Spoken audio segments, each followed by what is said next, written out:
ഇപ്പൊ 2 ദിവസമായിട്ട് social media മുഴുവൻ വൈറലായിക്കൊണ്ടിരിക്കുന്ന ലോകത്തിലെ ജനങ്ങൾ ഒന്നടങ്കം ഏറ്റെടുത്തിട്ടുള്ള ഒരു വീഡിയോ ആണിട്ടത്.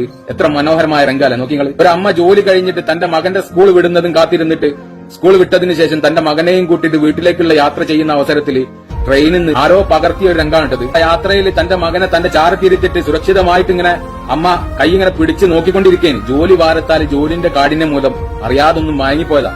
ഇത് കണ്ട മകന് ആ അമ്മക്ക് ഉറങ്ങാനുള്ള അവസരം ഒരുക്കി കൊടുക്കുകയാണ്. തന്റെ തല ആ ട്രെയിനിന്റെ കുലുക്കം മൂലം ആ ഇരുമ്പ് കമ്പിക്ക് അടിച്ചിട്ട് ആ ഉറക്കിനെ ബാധിക്കാതിരിക്കാൻ വേണ്ടിട്ട് ആ അമ്മക്ക് സുഖനിദ്രക്കുള്ള അവസരം ഒരുക്കി കൊടുക്കുകയാണ് മകൻ. വീഡിയോ കണ്ടതിനേക്കാളും സങ്കടമായത് ആ വീഡിയോന്റെ കമന്റ് പോയി നോക്കിയപ്പോഴാട്ടോ. ഒരുപാട് ആളുകൾ ആ മകന്റെ സൽപ്രവർത്തി കണ്ടിട്ട് അഭിനന്ദിച്ചിട്ട് ഒരുപാട് ആളുകൾ കമന്റ് ഇട്ടിട്ടുണ്ട്. അതിലുപരി ആ അമ്മനെ അഭിനന്ദിച്ചിട്ടാണ് ആളുകൾ കമന്റ് ഇടുന്നത്. കാരണം ആ അമ്മ അത്രയും കഠിനാധ്വാനം ചെയ്തിട്ട് അങ്ങനെ വളർത്തിയത് കൊണ്ടാണ് ആ മകനും തിരിച്ച് ആ അമ്മയെ നോക്കാൻ കഴിഞ്ഞിട്ടുള്ളതെന്ന് പറഞ്ഞു. ശരിയല്ല പറഞ്ഞല്ലേ? ചില അമ്മമാരൊക്കെ സ്വാർത്ഥ താല്പര്യത്തിന് വേണ്ടിയിട്ട് മക്കൾക്ക് മൊബൈലും കൊടുത്തിട്ട് അവരിങ്ങനെ സന്തോഷിക്കും. അങ്ങനെയുള്ള അമ്മമാരൊന്നും ഇത്തരം പ്രവർത്തികൾ മക്കളിൽ നിന്ന് ആഗ്രഹിക്കരുത് കേട്ടോ. കിട്ടിയാ കിട്ടി, അത് നമ്മളെ മക്കളെ മനസ്സ് പോലെ ഉണ്ടാവും. പക്ഷേ ആത്മാർത്ഥമായിട്ട് സത്യസന്ധതയോട് കൂടിയിട്ട് കഠിനാധ്വാനം ചെയ്തിട്ട് മക്കൾക്ക് വേണ്ടി ജീവിച്ചു കഴിഞ്ഞാൽ ഏതൊരു മക്കളും തീർച്ചയായിട്ടും ആ മാതാപിതാക്കൾക്കും തിരിച്ചു കൊടുക്കും. രസകരമായ സംഭവം എന്താ വെച്ചാല് ഇത്ര ചെറുപ്രായത്തിൽ കല്യാണാലോചന വന്ന ഒരു ആൺകുട്ടി ഉണ്ടെങ്കിൽ അത് ഇവന് മാത്രമേ ഉണ്ടാവുള്ളൂ കേട്ടോ. ഇത്രങ്ങാനും കല്യാണാലോചന ചെക്കന് വന്നത്. ഒരുപാട് ആളുകൾ ഇവന്റെ അഡ്രസ്സും കാര്യങ്ങളൊക്കെ ചോദിക്കുക, ഇവരെവിടെ ഉള്ളവരാണ്, ഇവരെ കോണ്ടാക്ട് ചെയ്യാനുള്ള നമ്പർ തരി, എനിക്ക് മകളുണ്ട്, ഞാൻ ആ മകളെ ഇവനെ കല്യാണം ആലോചിക്കുക. കാരണം ഇത്ര സുരക്ഷിതമായിട്ട് അവന്റെ അമ്മയെ അവനെ നോക്കുന്നുണ്ടെങ്കിൽ തീർച്ചയായിട്ടും അവന്റെ ഭാര്യയെ അവൻ പൊന്നുപോലെ നോക്കും. എന്റെ മകളെ അവനക്ക് വിവാഹം ചെയ്തു കൊടുക്കാൻ ഞാൻ താല്പര്യപ്പെടുന്നു എന്ന് പറഞ്ഞിട്ട് ഒരുപാട് ആളുകളാണ് കമന്റ് ഇട്ട്. പക്ഷെ ഏറ്റവും കൂടുതൽ ലൈക്ക് കിട്ടിയ കമന്റ് ഏതാണെന്നറിയോ?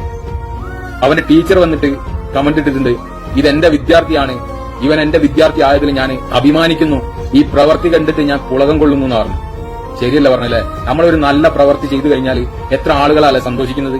നമ്മളെ കുടുംബക്കാര്, നമ്മളെ വീട്ടുകാര്, സുഹൃത്തുക്കള്, അതുപോലെ തന്നെ നമ്മളെ ടീച്ചർമാര്. ആ കുട്ടി ആ ഒരു പ്രവൃത്തി ചെയ്തതിൽ അമ്മയ്ക്കുള്ളതുപോലെ തന്നെ ആ കുട്ടിയെ പഠിപ്പിക്കുന്ന ടീച്ചർക്കുണ്ടാവും. ടീച്ചർക്കും കൂടി അവകാശപ്പെട്ടതാണ് ആ പ്രവൃത്തി.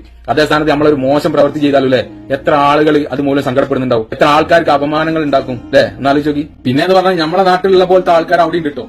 ഈ വീഡിയോന്റെ അടിയിൽ പോയിട്ടും ബാഡ് കമന്റ് ഇട്ട ആളുകളുണ്ട്.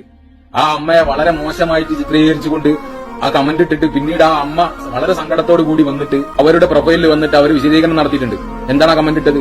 ആ സ്ത്രീ മദ്യപാനിയാണ്, മദ്യപാനം മൂലം ആ മകന് കഷ്ടപ്പെട്ടു പോയിട്ടുണ്ട് ആ അമ്മയെ കൊണ്ട് എന്നൊക്കെ പറഞ്ഞിട്ട് പിന്നീട് ആ അമ്മ സങ്കടത്തോട് വന്നിട്ട് അതിനുള്ള വിശദീകരണം നൽകി. ഞാൻ എന്റെ ജോലി ഭാരത്താൽ ജോലി കാഠിന്യത്താൽ ഉറങ്ങിപ്പോയതാണ്, ഞാൻ ഒരിക്കലും മദ്യപിക്കാറില്ല എന്നൊക്കെ പറഞ്ഞിട്ട് നോക്കണങ്ങൾ ഇല്ലേ?